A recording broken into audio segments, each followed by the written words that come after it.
یہ آج کے ہم مسلمانوں کے لیے قرآن مجید کی اہم ترین آیت ہے۔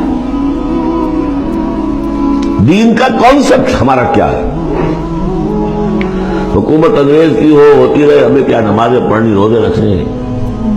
بہت بڑے عالم نے انگریز کے دور میں کہا تھا ہمیں کوئی ایسا کام نہیں کرنا چاہیے جس سے انگریزوں کو، ہمارے حاکموں کو تشویش ہو، اس لیے کہ انہوں نے ہمیں مذہبی آزادی دی ہوئی ہے۔ ہمیں وہ روکتے ہی نہیں، نمازیں پڑھو، داڑیاں رکھو، روزے رکھو، حج کرو، انگریز روکتا نہیں۔ جس پر پھر علامہ اقبال نے پھپٹی چست کی تھی کہ ملا کو جو ہے ہند میں سجدے کی اجازت، ناداں یہ سمجھتا ہے کہ اسلام ہے آزاد۔ اسلام کا آزاد ہے؟ کیا قرآن کا قانون نافذ ہے؟ وہاں تو قانون فوجداری ہند ہے، ضابطہ دیوانی ہند، ضابطہ دیوانی ہے، ضابطہ فوجداری کس کا؟ انگریز کا۔ کس کا قانون؟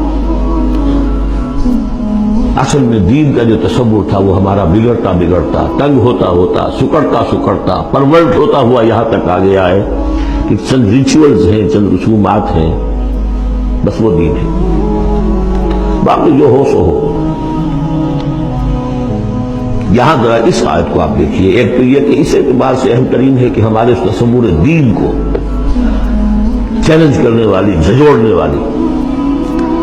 دوسرا یہ کہ واقعہ یہ ہے کہ میں سمجھتا ہوں کہ پوری انسانی تاریخ میں ایسی پریاں انقلابی عبارت کہیں آپ کو نہ مل سکے جو اس ایک آیت میں ہے، اور ڈنکے کی چوٹ دھڑلنے کے ساتھ، not chewing the words، کھل کر بات کی، غور کیجئے کہ گھر سمجھیے۔ لقد ارسلنا رسلنا بالبینات، ہم نے بھیجا اپنے رسولوں کو واضح نشانیوں کے ساتھ۔ وَأَنزَلْنَا مَعَهُمُ الْكِتَابَ وَالْمِيزَانَ، اور ہم نے ان کے ساتھ کتاب اتاری، میزان اتاری۔ یہ سب کچھ کس لیے کیا؟ لِيَقُومَ النَّاسُ بِالْقِسْطِ، تاکہ لوگ عدل پر قائم ہوں۔ یہ قرآن اس لیے اتارا کہ اس کی قرآن خوانی کی مجلسیں ہو جائیں، یا قرات کی محفلیں ہو جائیں، یا خطاطی کی نمائشیں ہو جائیں؟ اللہ خیر سب 40 من کا قرآن ہم نے لکھ دیا ہے سونے کے تاروں سے، بہت تیر مارا ہے۔ قرآن اس لیے نازل ہوا تھا، نظام کسی اور کا، قانون پہ راضی اوروں کے۔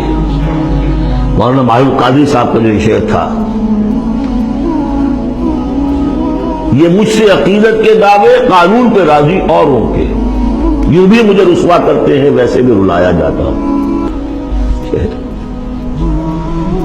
تو قرآن اس لیے تو نہیں ہے، قرآن تو آیا جو نظام لے کر آیا اسے قائم کرو، جو میزان لے کر آیا اسے نصب کرو، جو شریعت لے کر آیا اسے نافذ کرو۔ اگر یہ نہیں تو بابا پھر سب کہانیاں، عمریں کرتے رہو ہر سال، باقی سارا دھندا سودی کاروبار، دین دین جو ہے، بلڈنگیں بناؤ، ایش کرو، ہاں عمرہ کراؤ۔